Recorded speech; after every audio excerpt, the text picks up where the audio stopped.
Բարև ձեզ։ Այսօր Սուրբ Գրիգոր Աստվածաբանի տոնն է։ Մենք եկեղեցու մեր դավանանքի մեջ հիշատակում ենք ընդհանրապես տիեզերական հեղինակություն ունեցող այն 12 վարդապետներին, որոնք կարողացան մեզ Աստծո Սուրբ Հոգու ներշնչմամբ տալ դավանական այն ուղղությունը, ճանապարհը, որով մինչև հիմա մենք քայլում ենք, որոնց դավանանքը պատճառ եղավ, որպեսզի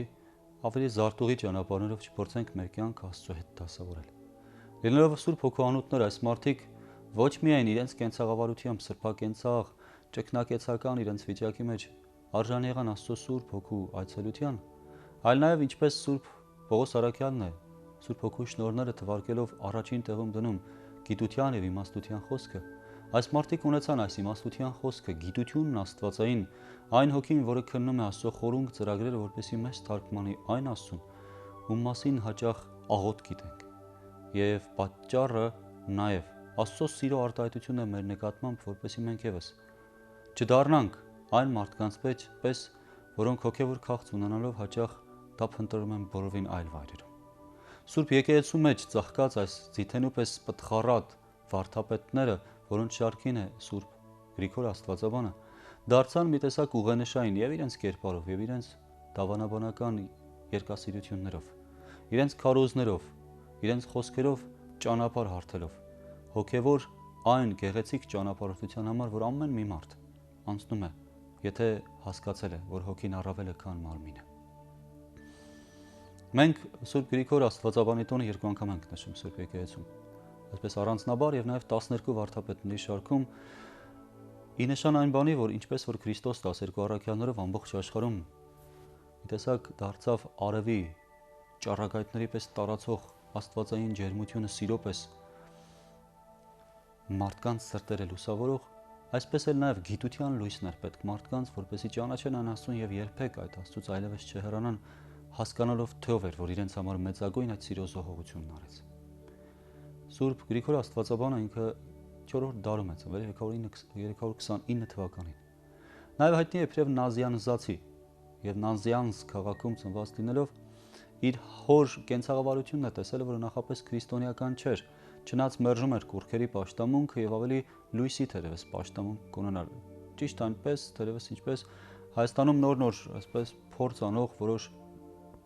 իրենց հեթանոսական կոչող խմբեր, որոնք արևի լույսի պաշտամունքի ընկալման մեջ փորձում են տեսնել իրենց վերադարձը հայրենական ընկալված կրոնին։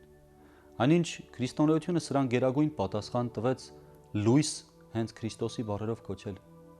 աշխարհի լույսին, Քրիստոսին, որ ասաց ես եմ լույսն աշխարհի, նույնը կոչելով իր առաքյալներին, դուք եք լույսն աշխարհի։ Եվ մենք արեգակ նարդարության նաև կոչեցինք Քրիստոսին, ինչը նայեք անգամ 12-րդ դարում եղած արևորդիների աղանդի մեջ Սուրբ ներողություն Ներսես շնորհալի հայրապետի միջոցով կարողացավ լուրջ կերպով ազդել, տեսանելի դառնալ եւ արդյունքում իրենց եւս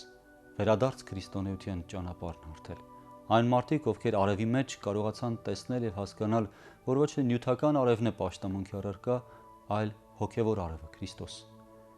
Սուրբ Գրիգոր Աստվածաբանը այն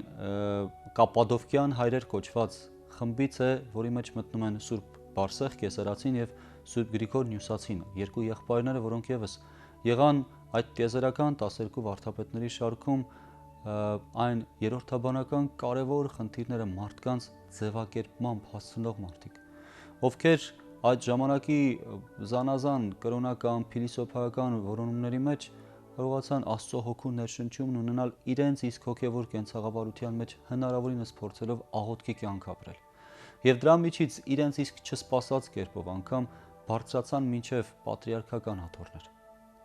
Մենք տեսնում ենք, որ այս պարզ խոնար մարդը, որը ընդամենը ցանկանում էր գիտություն ստանալ եւ Ալեքսանդրիա գնաց, աստիճանաբար նաեւ գիտության այս ծարավը իրեն տարավ Աթենք, որտեղ հանդիպեց այդ շրջանի եւս բավական լուրջ դերակատարություն ունեցող Սուրբ Բարսեղին, որը հետագայում դարձավ կրկին հայտնի վանական, աստվածաբանական տարբեր ուղղությունների հիմնադիր անգամ կազմակերպող եւ իրենով մի տեսակ նոր դարաշրջան սկսող։ Եվ Սուրբ Բարսեղ Կեսարացու հետ Սուրբ Գրիգոր Աստվածաբանը Աթենքի դպրոցում, փիլիսոփայական դպրոցում անգամ մատնանշվում էր իբրև օրինակելի կերպար։ Մարդիկ, ովքեր կարող էին իրենց իսկ պարզ խոսքով ուրիշ կյանքեր փոխել։ Եվ սա է պատճառը, որ երբ վերադառնում է եւ փորձ է անում անգամ իրեն նվիրել քրիստոնեական պարզ կենցաղավարության աղոթքի, հայրը, որ այդ ժամանակ կրկին հետաքրքիր կերպով դարձ էր ունեցել քրիստոնեության եւ մկրտվել էր կրկին Գրիգոր անունով եւ որպեսզի տարբերակեն Գրիգորիսը հաճախ մատենագրության մեջ կոչվում, իր իսկ մկրտության պահին տեսանելի էր եղել նաեւ տեսիլքի միջոցով իրեն մկրտող հոգեվորականների, որոնք եկել էին նաեւ ժողովական կերպով մասնակից լինելու այդտեղ, տեսել են նաև նրա վրա եպիսկոպոսական զգեստներ եւ մարգարեություն էին արել, որ կգա ժամանակ, որ նաեւս եպիսկոպոս կդառնա։ Եվ երբ ուսումից վերադառնում է Սուրբ Գրիգորը, իր հայր Գրիգորին արդեն եպիսկոպոսական իր կերպի մեջ էր եւ չնայած առանձնական աղոթքեր ձգտում Գրիգորը, հայրը նրան ձեռնադրում է քահանա եւ այն ծանր հոգսերը, որոնք թեմն ամբողջ առաջնորդությունն ուներ իր վրա, կիսում է հոր հետ։ Եվ իր քարոզներով, իր խոնար կեցվածքով այնքան է մարդկանց սիրտը շահում, որ արդեն 381 թվականին, երբ տիեզերաժողովն էր Պոլսի, Սուրբ Մելիտոս Անտիոքացի հայրապետը, որը ղեկավարում էր այս ժողովը, հենց անմիջապես այս շրջանում է, որ մահանում է եւ իրեն հաջորդ է դիտարկվում հենց Սուրբ Գրիգորը։ Եվ այն ժամանակ էր դա, երբ բավական մեծ քանակությամբ ոչ ուղղափառ մտքի մարդիկ, աղանդավորներ, հերետիկոսներ, հերձվածողներ տիրում էին զանազան եկեղեցիների եւ եպիսկոպոսական գահերի անգամ մայրաքաղաքի Կոստանդնուպոլսի մեջ։ Այս պարզ խոնար մարդը ընդամենը մեկ վայրում պարբերաբար իր քարոզներով, իր աղոթասացությամբ կարողանում է նվաճել մի ամբողջ քաղաք, մայրաքաղաք, եւ կարողանում է այն աստիճան մարդկանց հասկանալի կերպով մատուցել Սուրբ Երրորդության հաճախ խրթին թվացող, բարդ թվացող, տրամաբանության մեջ տեղավորել չթվացող դավանաբանությունը, որ մարդկանցից անգամ պարզ արհեստավոր գյուղացիներից, հասարակ քաղաքացիներից, առևտրականներից շատերը կարողանում են այս գաղափարին հաղորդ դառնալով մի տեսակ իրենք էլ դառնալ դրա տարածողը։ Եվ աստիճանաբար փոխվում է ամբողջ այս քաղաքի դիմագիծը։ Բայց նայեք, անգամ այդ կայսերական քաղաքի եպիսկոպոս պատրիարխ լինելով հանդերձ, կրկին իր հոգին մնում է այն խոնար աղոթողը եւ 1 տարի հետո որոշում է վերադառնալ Նազիանզ եւ իրեն նվիրում է ճգնակեցության։ Իր աստվածաբանական երկերը այնքան տարածվեցին քրիստոնեական աշխարհում, որ նայեք անգամ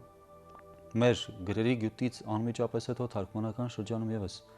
իր բազմաթիվ երկեր թարգմանվեցին, ընդհանուր հաշվով մոտ 40 գրքեր։ Եվ մենք տեսնում ենք, որ իր կերպարով Սուրբ Գրիգոր Աստվածաբանը մի տեսակ դառնում է աստվածաբան ոչ միայն իր ժամանակի,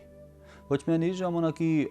վայրիվերումների, կրոնական, մտավոր, փիլիսոփայական ուղղությունների մեջ զանազանվող, տարուբերվող մարդկանց, այլ նաև մեր ժամանակների, երբ մենք եւս ունենք բազմաթիվ նման ուղղություններ, որոնք մեր սմիրտը խճողում են, արևելյան եւ արևմտյան կրոնական, փիլիսոփայական, կենցաղավարական ուղղություններով։ Հետևաբար մենք եւս այս Սուրբի բարեխոսության եւ իր այդ սրբության փաղանգին մաս եղող մյուս սուրբերի բարեխոսության պետք ունենք, որպեսզի մեր միտքն էլ հստակվի ճանաչելու այն Աստծուն, որը ցանկացավ մեզ ներկանալ, խոսել, խոնարհվել մեր կյանքում ապրել իբրև բան Աստված, խոսք Աստված։ Հետևաբար հավատը լսելուց է, լսելն Աստծո խոսքից։ Եկեք լսենք Աստծո խոսքը, այն սուրբ